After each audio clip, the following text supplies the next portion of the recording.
अस्सलामुअलैकुम, मैं हूं आपका दोस्त संतोष केसरानी और आज हम मौजूद हैं लाहौर में और माहिरा इमरान साहब के साथ और जो है CEO of Mahi bags product जो चलाती हैं। तो इनसे मिलते हैं कि ये इन्होंने अपना बिजनेस अपना जो ये काम कब से स्टार्ट किया, कैसे स्टार्ट किया। बड़ी एक लंबी स्टोरी है और सुनते हैं। अस्सलाम वालेकुम, कैसे तबीयत है? जी वालेकुम सलाम, अल्हम्दुलिल्लाह ठीक ठाक। बहुत शुक्रिया, आपने अपने बिजी शेड्यूल से हमारे लिए टाइम निकाला। वेलकम। तो कब से ये स्टार्ट हुआ, कैसे हुआ, थोड़ा सा इसके बारे में बताएंगे? इसके पीछे बहुत सारी स्टोरीज हैं। कुछ मज़हब के लिहाज से भी हैं, कुछ हमारे मुआशरे के लिहाज से भी हैं। मैंने स्टार्ट किया था इस काम को तकरीबन 2 साल पहले।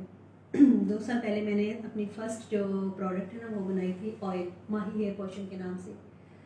जैसा कि मैं आपको इंटरव्यू से पहले भी बता चुकी हूँ कि ये हमारा कुछ जीनियाती मसला था कि हमारे बाल जो हैं वो वक्त से पहले सफ़ेद हो जाते थे। तो इस इशू को सॉल्व करने के लिए बहुत सारे मेरे मदर ने भी टोटके आजमाए। जैसे आपको पता है कि टोटकों से काम चलता है, जो हमारे बुजुर्ग करते हैं, ये लगा लें, वो कर लें, तो नए आइडियाज मिलते रहते हैं। हकीमों के पास चले जाएं, पंसारियों के पास चले जाएं। तो मैंने सोचा कि क्यों ना मैं ऐसी कोई चीज़ बना सकूं या इस पर मुझे तहकीक करनी चाहिए कि जिससे फ़ायदा हो। और अल्हम्दुलिल्लाह हमने ऐसी प्रोडक्ट बनाई और मैंने कोशिश ये की कि उसको खालिस रखा जाए और जो चीज़ उसमें की जाए वो कही भी जाए और जो कही जाए वो की भी जाए। मैंने इसको ऑयल को 23 ऑयल्स को मिक्स किया, प्योर ऑयल। कोशिश ये की कि पहले उन ऑयल को खुद से हम जो है ना वो निकलवाएं, जिस तरह हम कहते हैं कि कोलू से निकलवाना तेल जेल्स खरीद के, बजाय इसके कि मार्केट से हम बने हुए निकले हुए ऑयल लें। हम कोशिश करते हैं कि ऑयल्स को खुद से प्रोड्यूस करवाएं, फिर उनको मिक्स करते हैं। फिर हम लोग हर्ब्स हैं, 23 हर्ब्स हैं, जिनमें से कुछ पाकिस्तान में और कुछ बाहर से हम मंगवाते हैं, दुबई से। उनको हम उस ऑयल में मिक्स करके मतलब भिगो के मिक्स करते हैं, फिर उसको पकाते हैं, अर्क निकालते हैं उनको फिर ऑयल में पकाते हैं। तो ये सारे इतने सारे काम के बाद हमने एक प्रोसेस के बाद इतना हमने एक ऑयल निकाल लिया। और अल्हम्दुलिल्लाह पहले हमने उसको खुद पे ट्राई किया, अपने इर्द गिर्द के लोगों को दिया। जब लोगों के अच्छे रिव्यूज़ आए तो फिर हमने सोचा कि अब इस चीज़ से लोगों को भी मुस्तफ़ीद करवाना चाहिए। तो अल्लाह का शुक्र है कि हम लोग इस चीज़ में कामयाब हुए और फिर आहिस्ता आहिस्ता हम इसको मार्केट में लेके आए। पहले मैंने इसको ऑनलाइन सेल स्टार्ट किया, ऑनलाइन से हमने काम शुरू किया।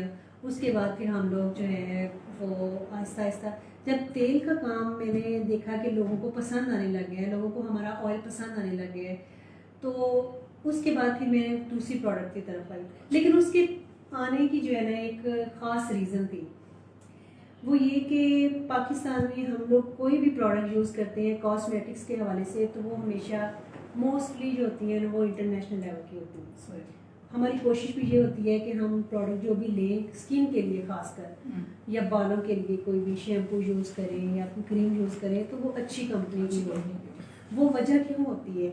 वो इसलिए होती है कि हमें यकीन है कि हमारे पास जो पाकिस्तान में चीज़ें अवेलेबल है ना, उनमें मैक्सिमम चीज़ें ऐसी होंगी जिनकी क्वालिटी बेहतरीन नहीं होगी। ये हमारा कॉन्सेप्ट भी है और यहाँ पर ये चीज़ हकीकत भी है। तो मैंने ये सोचा कि क्यों ना ऐसी चीज़ें बनाई जाएं कि हम लोग अपनी चीज़ों को उस लेवल तक लेके जाएं कि हमें दूसरी चीज़ें खरीदने की ज़रूरत ही ना पड़े। तो सबसे पहले मैं शैम्पू ऑयल के बाद ना शैम्पू की तरफ आई। मैंने जब मुझे ये शौक़ पैदा हुआ कि मैं ये काम करूं, मुझे आना चाहिए, इसके पीछे भी एक रीज़न थी, वो भी मैंने आपको बताई कि वो प्रोडक्ट्स बैन हो गई थी, तो हमें दूसरे दिन चीज़ें बैन हो जाती हैं, तो हमें इस चीज़ से निकलना चाहिए। मैंने एक दिन शाहिद जोया साहब की एक वीडियो देखी जिसमें वो अपनी मशीन सेल करने का और उस मशीन के पीछे शैम्पू बनाने का तरीका बता रहे थे कि ये आपने इतने ग्राम ये चीज़ लेनी है, उतने ग्राम वो चीज़ लेनी है, ये करना है। और उसके बाद उन्होंने एंड पे आके कह दिया इसमें आपने थिक करने के लिए इतने ग्राम नमक डाल देना है। तो वहाँ पे मुझे एक खौफ सा आया कि एक प्रोडक्ट जो आपकी स्किन को लगेगी, आपके बालों को लगेगी, उसके अंदर नमक डाल रहे हैं, तो ये नमक हमें कितना नुकसान देता होगा। तो मैंने शाहिद जोया साहब से रब्ता करने की कोशिश की। उनसे तो नहीं बात हो सकी, लेकिन मैंने उनके असिस्टेंट से बात की मैं इस फार्मूलेशन को बेहतर करना चाहती हूँ। मैं नहीं चाहती कि मैं इस फार्मूलेशन को बना के चीज़ों को ख़राब करूँ, लोगों की स्किन को, लोगों के बालों को के साथ खेलूँ। तो उनके साथ काफ़ी दिन डिस्कस चलता रहा। वो कहते कि आप यहाँ आ जाएँ, खानेवाल में आ जाएँ। तो मैंने कहा मैं तो इतना लंबा ट्रैवल नहीं कर सकती, लाहौर से खानेवाल अकेले आना, और आप लोग आगे हैं भी किसी गांव में, तो ये मेरे लिए बहुत मुश्किल होगा। तो उसके बाद उन्होंने काफ़ी कह लें तरस खाने के बाद मुझे रिस्पॉन्स आ गया जी, यहाँ पर एक कॉन्टैक्ट नंबर दिया। उन्होंने कहा कि आप इनसे, ये हमारे केमिस्ट हैं, आप इनसे रब्ता करें। तो मैं फिर उनके पास गई, उनसे मैंने अपना जो भी मेरा प्रॉब्लम था या जो भी मेरा मसला था वो मैंने उनसे डिस्कस किया कि मैं एक क्वालिटी प्रोडक्ट बनाना चाहती हूँ शैम्पू में। तो मैंने उनको अपने सारी चीज़ें बता दी कि मैं ये चीज़ मेरी रिक्वायरमेंट है, इनके साथ हमने फार्मूलेशन को डिज़ाइन करना है। लाइक हेयर फॉलिंग का प्रॉब्लम है लोगों को, और डैंड्रफ का प्रॉब्लम है, और रफनेस होती है बालों में, फ्रिजीनेस होती है। ये सारी चीज़ें जो है ना, मैं वो एक शैम्पू में इकट्ठी करना चाहती हूँ। तो उन्होंने कहा कि ये तो काफ़ी हैवी सा फार्मूला बनेगा, तो कोई भी कंपनी जो है वो इंटरनेशनल लेवल की है या लोकल है, वो इतनी सारी चीज़ों को एक ही शैम्पू में ना एडजस्ट नहीं करती। उसके वो वेरिएंट बनाते हैं, हर चीज़ के लिए वो अलग शैम्पू बनाते हैं, और वो फिर उसको नॉर्मल सी प्राइस में ना सेल करते हैं। तो ये आपको बहुत एक्सपेंसिव हो जाएगा। मैंने कहा मसला मेरा एक्सपेंसिव हो करना नहीं है, मसला मेरा है लोगों के मसले को हल करना, कि हम एक प्रोडक्ट ऐसी बनाएं जिससे लोगों का मसला हो, लोगों का मसला हल हो, लोगों को पता चले कि ये चीज़ सही है, ये चीज़ सही है। मतलब मैं अब 2-3 शैम्पूज के नाम लेती हूँ, है तो ये बुरी बात, पैंटीन है, डव है, या इसके अलावा सनसिल्क है, और एक और भी है हेड एंड शोल्डर है, लाइफ बॉय है, तो आई थिंक लोकल है। तो ये शैम्पू इंटरनेशनल लेवल के हैं।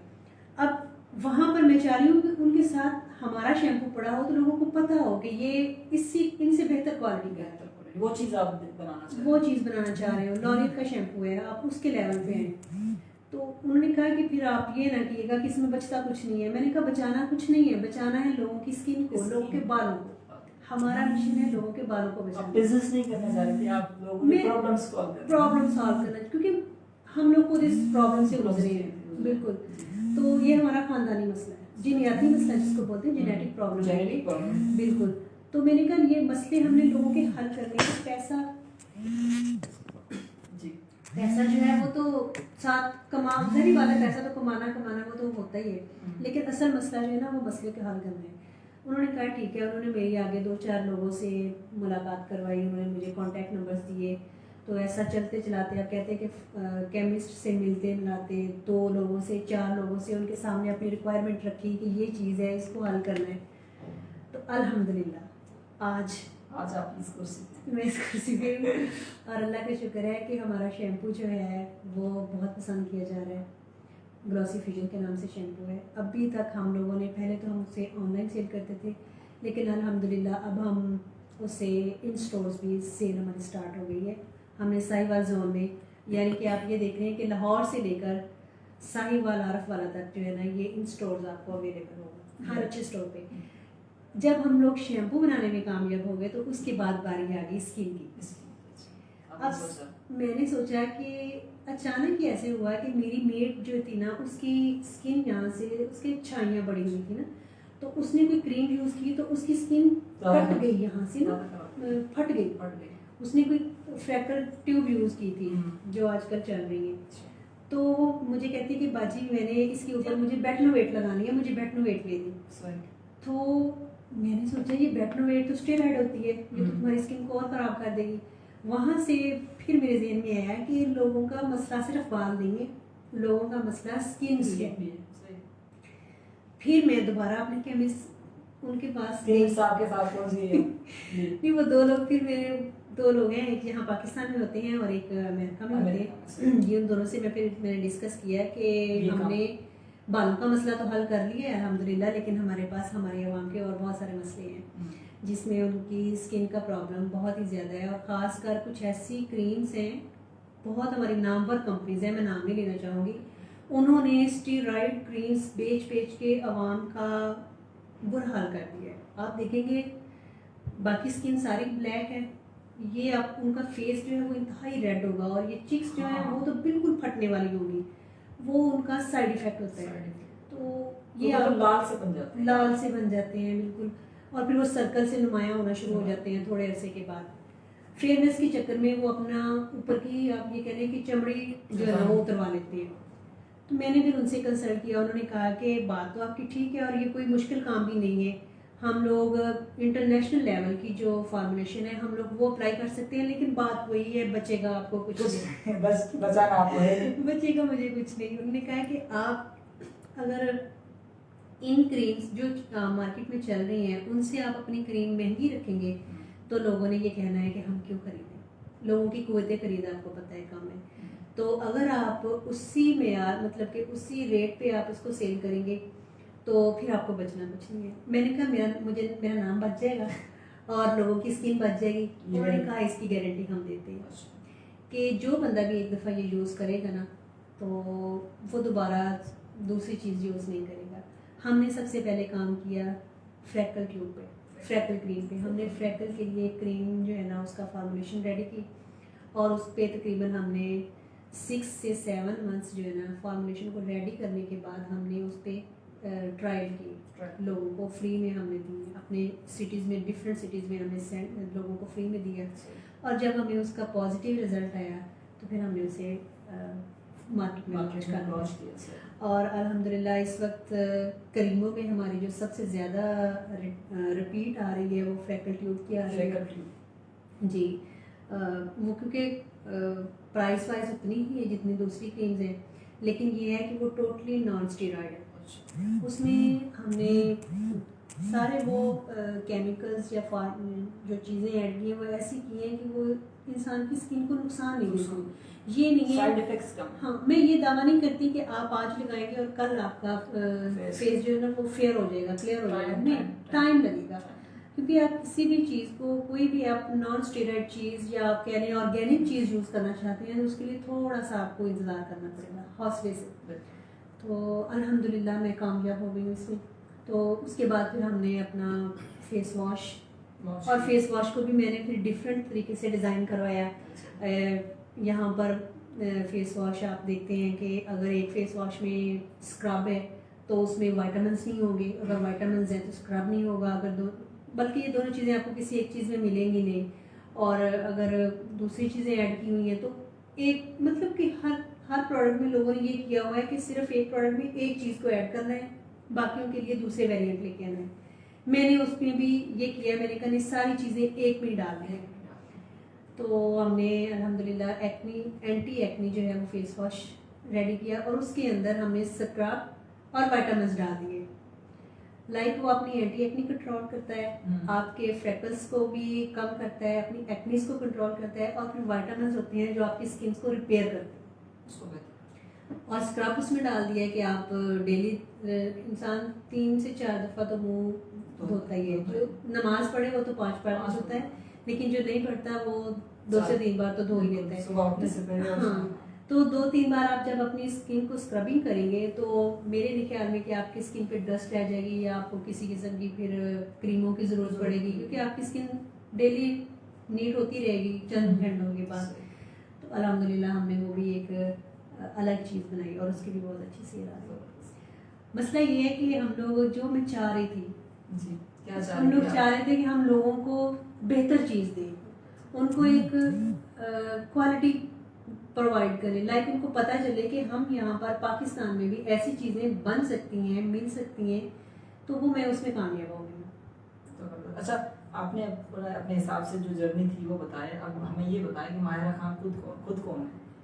मैं माहिरा खान नहीं हूँ एक्चुअली हम लोग चौधरी हैं। अच्छा जी, माहिरा इमरान हूँ मैं। अच्छा। और बेसिकली हम लोग साहिवाल के हैं। अच्छा। हमारा जो बचपन है वो साहिवाल में गुजरा है, आपकी लेकिन जो स्टार्टिंग की जर्नी थी वो बताएं जी।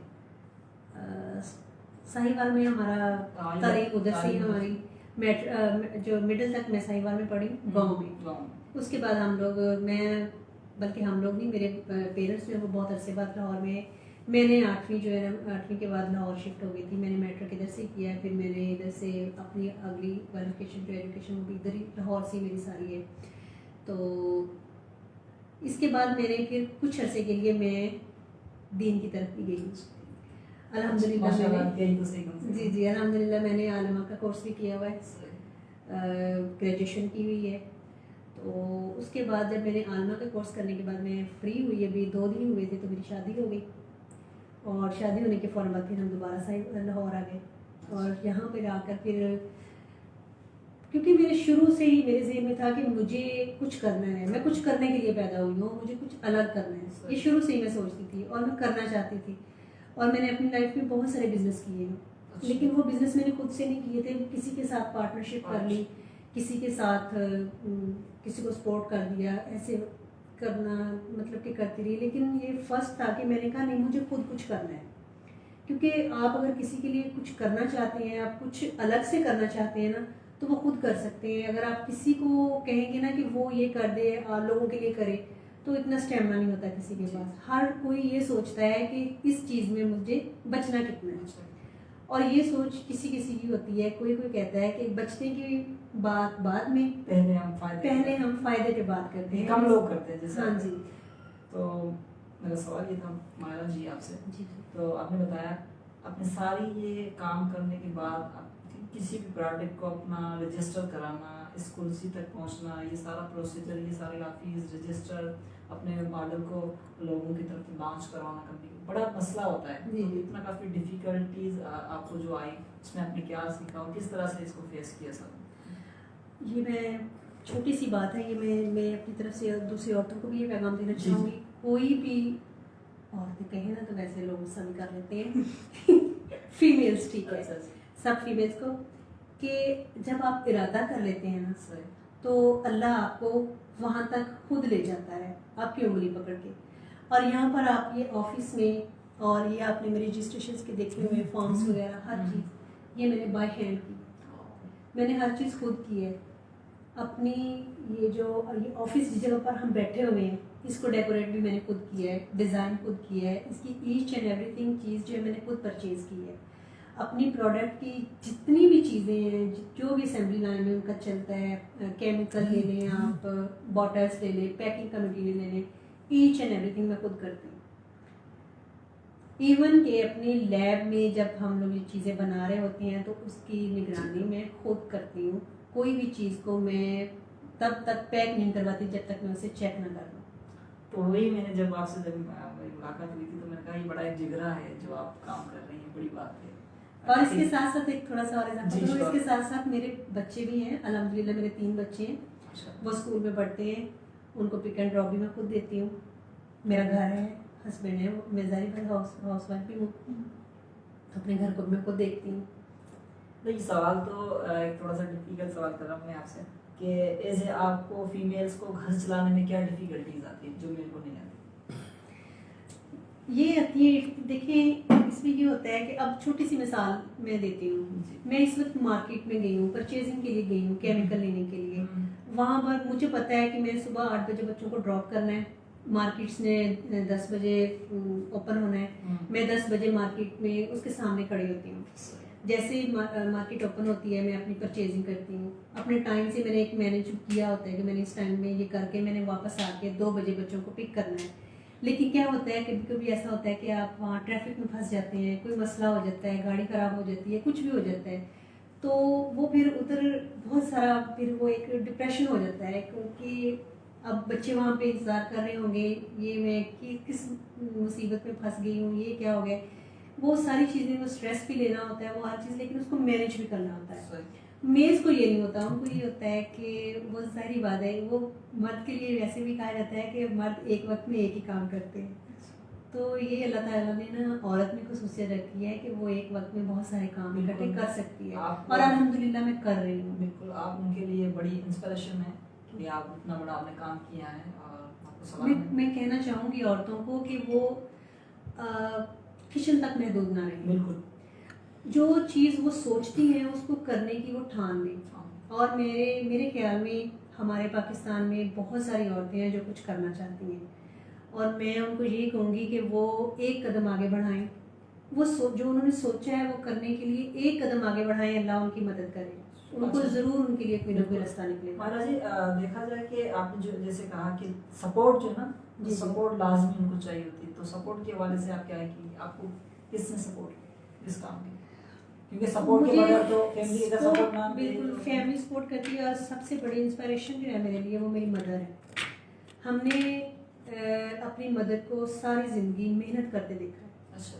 मतलब मेहनत करते ऐसे देखा है कि कभी भी हमें किसी चीज़ की ज़रूरत है या कोई भी चीज़ हमें चाहिए या कुछ, सारी बातें हैं, फैमिलीज में क्राइसिस होते रहते हैं, तो उन्होंने कभी भी ये नहीं कहा कि ये हो नहीं सकता, हो जाएगा। उन्होंने कहा हो जाएगा, और उन्होंने खुद करके दिखाया हमें। तो हमने अपनी अम्मी से सीखा, अपनी वालदा से सीखा कि कोई भी काम हमारे लिए मुश्किल नहीं है।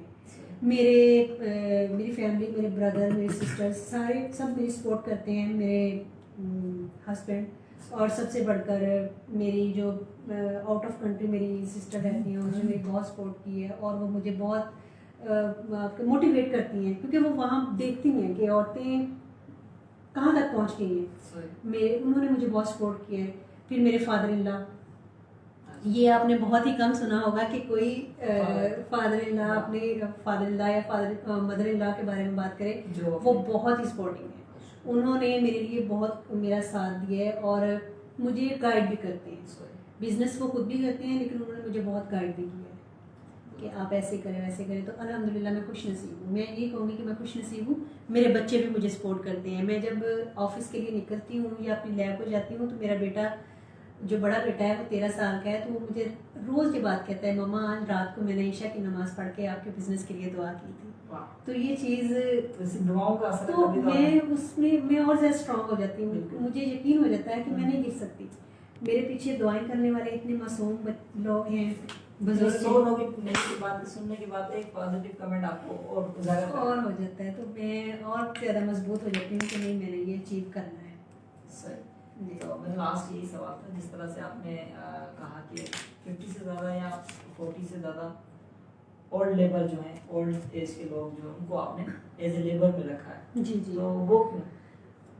देखिए, मैंने ये, हम लोग ज़ाहिर बात है सोशल मीडिया से भी अटैच रहते हैं, इलेक्ट्रॉनिक मीडिया से भी, तो हमारे सामने कुछ चीज़ें ऐसी आती हैं कि जो हमें अब दहला देती हैं, हिला देती हैं।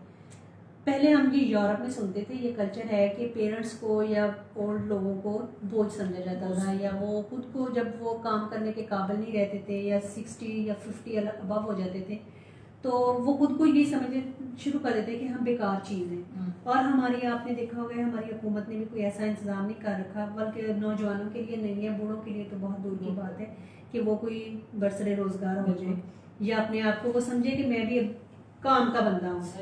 तो मैंने कुछ 2-4 ऐसे वाक़यात मैंने देखे कि लोग अपने बूढ़ों को बोझ समझना शुरू हो जाते हैं, और वो बूढ़े जो है ना, वो नफ्सियाती मरीज़ बन जाते हैं कि हम शायद बोझ हैं, पर कुछ भी नहीं है, हम मुफ्त की रोटियां तोड़ रहे हैं। हालांकि जहाँ तक उन्होंने पहुँचाया होता है वो उन्होंने पहुँचाया होता है, हम जो हैं आज वो उन्हीं की वजह से हैं, लेकिन हम भी भूल जाते हैं, और वो भी अपने आप को, बिल्कुल वो भी अपने आप को ये समझते हैं कि शायद हम नकारा हो गए। मेरा ये मिशन है कि मैंने ये कोशिश की है कि मेरे जो पैकिंग का सिस्टम है, जिसमें लेबर जो पैकिंग होती है, हाँ जी, वहाँ पर जो लेबर, क्योंकि वो इतना हैवी काम नहीं होता, वो बड़ा स्मूथली बैठ के करने वाला काम होता है, चेकिंग का होता है। तो उसमें मैं कोशिश ये करती हूँ कि ओल्ड लोग जो है ना, जो 50+ हैं, उनको मैं वहाँ पर मौका दूँ, ताकि वो अपने आप को मसरूफ़ भी रख सकें। क्योंकि इसमें एक तो ये होता है कि जब लोग आप मसरूफ़ होते हैं तो नेगेटिव ख्यालात आपके जहन में नहीं आते, तो एक तो ये होता है। दूसरा ये है कि जब आप कमा के जा रहे होते हैं ना, तो आप खुश होते हैं, प्राउड फील करते हैं, और आपके घर वाले भी आपको एहतराम देते हैं, इज्जत देते हैं। तो मेरा मैं अपनी जो फैक्ट्री है, जिसमें हम लोग ये सारा प्रोडक्ट बनाते हैं अपने, एक तो मैं ओल्ड लोगों को वहाँ पर काम का मौका देती हूँ। दूसरा मेरा ज़्यादा फोकस जो है वो औरतों पे, कि मैं फीमेल्स जो हैं उनको जो है वो अपॉर्चुनिटी ज़्यादा रखूँ, क्योंकि औरतों को मुलाजमत के मौके जो हैं वो कम मिलते हैं, और उनके ऊपर बर्डन भी ज़्यादा है। जिस तरह आजकल के हालात हैं और माशरे में जो बिगाड़ पैदा हो रहा है, अक्सर आपने सुना होगा किसी को डिवोर्स हो गई है, कोई किसी को उसका हस्बैंड ने घर से निकाल दिया है, तो ऐसी औरतें, उनके साथ बच्चे हैं। तो मैं ये चाहती हूँ कि मैं ऐसे लोगों के लिए ना एक सहारा बन सकूँ, जितना मैं कर सकूँ उतना मैं करूँ। जी मायरा जी, आप बहुत अच्छा काम कर रही हैं, और अल्लाह ताला आपको और ज़्यादा नवाजे। और मुझे तो ये नहीं लगता कि फीमेल्स भी ऐसा काम कर सकती हैं, तो बड़ी अच्छी बात है। तो मैं लास्ट में चाहूँगा हमारी जो घर में बैठी फीमेल्स हैं जो चाहती है कि हम कुछ नहीं कर सकती, जी जी, तो उनके लिए आप बड़ा एक मैसेज है, उनके लिए बड़ा एक इंस्पिरेशन है, तो उनके लिए मैसेज क्या देना चाहेंगे आप? जी। मैं यही मैसेज दूंगी कि आप ये ज़हन से निकाल दें कि आप औरतें हैं और आप कुछ नहीं कर सकते। आप अपने घर में बैठ के बाहर नहीं निकल सकती, मतलब आप किसी ऐसे बैकवर्ड एरिया में रहती हैं कि वहाँ से आपका बाहर निकलना मुश्किल है। आप घर में बैठ के भी कुछ जो आपको आता है, वो करें। आपको हलवा पकाना भी क्यों नहीं आता है, सबसे मुनफरद आप वो ही पका के आप बेचना शुरू कर दें। लेकिन आप जो करना चाहती हैं वो करें, उसके लिए आप निकलें। अगर आप उठेंगी नहीं, आप बोलेंगी नहीं, तो आप इस चीज़ को हमेशा अपने साथ ही लेके दफन हो जाएंगी कि आप दुनिया में कुछ करने के लिए आई थी। मेरा एक छोटा सा मेरा एक नज़रिया है कि अल्लाह पाक ने हम सबको पैदा किया है और हम में जानवर भी पैदा किए, लेकिन फ़र्क ये है कि अगर तो जानवर भी वो सुबह उठते हैं, वो खाते हैं पीते हैं और शाम को वो सो जाते हैं और बच्चे भी पैदा करते हैं। अगर इंसान भी अपनी ज़िंदगी का सिर्फ यही मकसद रखे ना कि मैंने सोना है, उठना है, बच्चे पैदा किए हैं, इनकी परवरिश करनी है, या इनको क्योंकि पलते तो जानवर के बच्चे भी हैं, तो ये कोई काम नहीं है। ठीक है, एक काम है तरबियत करना, वो हमें एक अलग करता है, मुनफरद करता है जानवरों से। और दूसरा है आप पहचानें अपने आप को कि आप इनके अलावा भी किसी खास मकसद के लिए बनाए गए हैं, आपको किसी खास मकसद के लिए डिज़ाइन किया गया है, उस मकसद को पहचानें। जी, तो मेरा ख्याल है कि हर इंसान के पास एक मकसद होता है, सिर्फ उसको वो पहचाने और उसके लिए वो पहला कदम उठाए, दूसरा कदम उसके लिए अल्लाह पाक खुद ही हाँ जी उसकी मदद करेगा। जी, आपका बहुत शुक्रिया मायरा जी, आपने अपने कीमती वक्त से हमें टाइम दिया, और जो आप काम कर रही हैं हमारी भी दुआएं आपके साथ हैं, और जो लोग आपसे जुड़ेंगे उन सैकड़ों लोगों की भी आप जिंदगियां तब्दील करेंगी और उनका जो ना घर का रास्ता आसान करेंगी। तो आपका बहुत शुक्रिया। पाकिस्तान जिंदाबाद। Thank you.